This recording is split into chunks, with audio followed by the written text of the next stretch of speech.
Եթե դու, ինչպես եւ դուք սիրում եք ֆիլմեր, որտեղ ոչ մի կերպ չես կարողանում գուշակել, թե հաջորդ էպիզոդում ինչ է լինելու եւ սիրում եք սուր զգացողություններ, մոտավորապես այնպես ինչպես Հարսնաքույրերը կամ մի սովորական խնդրանք ֆիլմերն են, ապա առաջարկում եմ Փոլ Ֆայգի Աղախինը դիտել, բաց չթողնեք, հետո ինձ շնորհակալություն կասեք։ Երիտասարդ գեղեցկուհի Միլլին փորձելով փախչել իր անցյալից ու թաքցնելով օրենքի հետ ունեցած խնդիրները, աշխատանքի է անցնում Վինչեսթեր ընտանիքի առանձնատանը։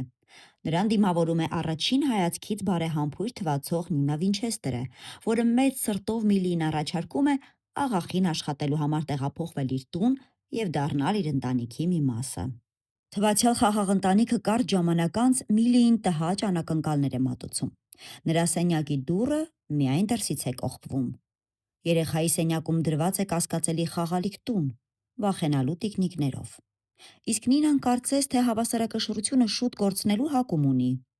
Միլլին անկախ իր կամքից մասնակից է դառնում կոնֆլիկտային ու անառողջ ընտանեկան դրամաների։ Ֆիլմում նկարահանվել են երկու հոլիվուդյան դերասանուհիներ՝ Ամանդա Սայֆրեդը, ով Օսկարի հավակնորդ է, եւ Սիդնի Սուինին, սոցիալական մեդիայի ամենասիրելի կերպարներից մեկը։